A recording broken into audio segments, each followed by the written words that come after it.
Hello friends, movies all অ্যাবাউটে আপনাদের স্বাগত। দেব নিয়ে আসছেন তার নতুন মুভি বাইক অ্যাম্বুলেন্স দাদা। এটা দেবের 50তম মুভি হতে চলেছে। অ্যাম্বুলেন্স দাদা অর্থাৎ করিমুল হকের লাইফ নিয়ে তৈরি হতে চলেছে এই মুভি, যেখানে নাম ভূমিকায় থাকবেন দেব। দেব এন্টারটেনমেন্টসের পক্ষ থেকে কিছুদিন আগেই মুভি সংক্রান্ত একটা পোস্টারও ড্রপ করা হয়েছিল, যেখানে আমরা দেখতে পাচ্ছিলাম দেব একটা বাইকে পেছনে বসিয়ে একজন অসুস্থ রোগীকে নিয়ে যাচ্ছেন এবং ওই রোগীর স্যালাইনের বোতল ধরে তার পেছনে বসে আছেন পার্থসারথী চক্রবর্তী। পোস্টারটা কিন্তু বেশ ভালো ডিজাইন করা হয়েছে। এবার প্রশ্নটা হলো, এই অ্যাম্বুলেন্স দাদাটি কে, যার জীবন কাহিনী নিয়ে দেব মুভি বানাচ্ছেন?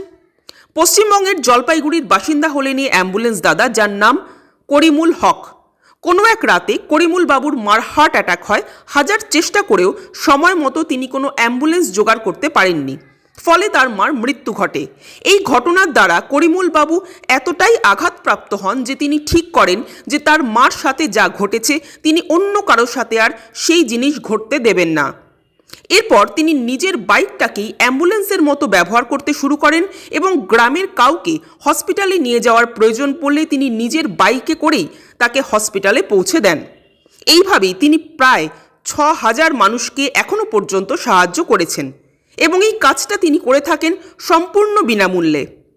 2017 সালে এই সমাজসেবামূলক কাজের জন্য তিনি পদ্মশ্রীও পান। অর্থাৎ বুঝতেই পারছেন, এরকম একজন মানুষ যিনি আজকের দিনে দাঁড়িয়েও নির্দ্বিধায় বিনামূল্যে মানুষের সেবা করে যাচ্ছেন, সেরকম একজন মানুষেরই কাজকে এবার বড় পর্দায় তুলে ধরতে চলেছেন দেব, যেটা একটা দারুণ প্রচেষ্টা। কিন্তু এই ধরনের মুভিগুলোতে না একটা সিম্পলিসিটি থাকার খুব প্রয়োজন, একটা মাটির গন্ধ থাকার খুব প্রয়োজন। সেটাই কিন্তু মনকে ছুঁতে পারবে।